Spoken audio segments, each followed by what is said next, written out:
And welcome to Political Notebook, when we talk about all things politics with Wendy Schiller, our analyst. And boy, we got a lot to talk about this week. Yeah, very exciting week in Rhode Island. Quite an exciting week. Broke a couple of ceilings. We have a glass ceiling broken by the governor-elect and also an ethnic ceiling broken by Nellie Gorbea, a Latino. Yeah, Nellie Gorbea is the first Latino politician in all of New England to be elected to statewide office, so that's exciting for Rhode Island. And Gina Raimondo is the first female governor of Rhode Island, whereas Massachusetts failed to elect a female governor, Rhode Island did. And I think it just reflects the population changes in Rhode Island and attitude changes and a broader, more tolerant community in terms of who can be good, qualified public officials. Well, and certainly immigrants have always used politics as a way to get ahead. Yes, and especially in Rhode Island. And I think it also might hopefully bring more people into the political system.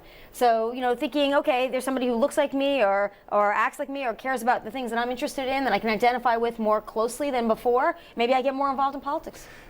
Nationally, the Republicans went wild. It was a good night for the Republican Party nationally. They won a lot of races, a lot of governorships, a lot of Senate seats. They won control of the U.S. Senate. Now the Republicans have to govern the Congress. They have to run the Congress, and they control the House and the Senate. They will have to produce bills, produce legislation, funding bills, tax bills, and it's going to be a very interesting dynamic. But with Rhode Island being blue, blue, blue, does that hurt us in terms of trying to access government resources? Certainly, I think the loss of any kind of seniority in terms of Jack Reed's position within the Democratic Party, but he's very well respected across both aisles. So John McCain will likely take over, I think, armed services, and I think that Jack Reed is well respected, and I think it won't hurt him as much. I think Sheldon Whitehouse might have a tougher time because he's viewed as more liberal, more ideological, but he's a hard worker. So I think they're going to work as hard as they can, and they've still got a Democrat in the White House, and so instead of trying to get things done through Congress, they're going to turn their attention, I would guess, to the White House.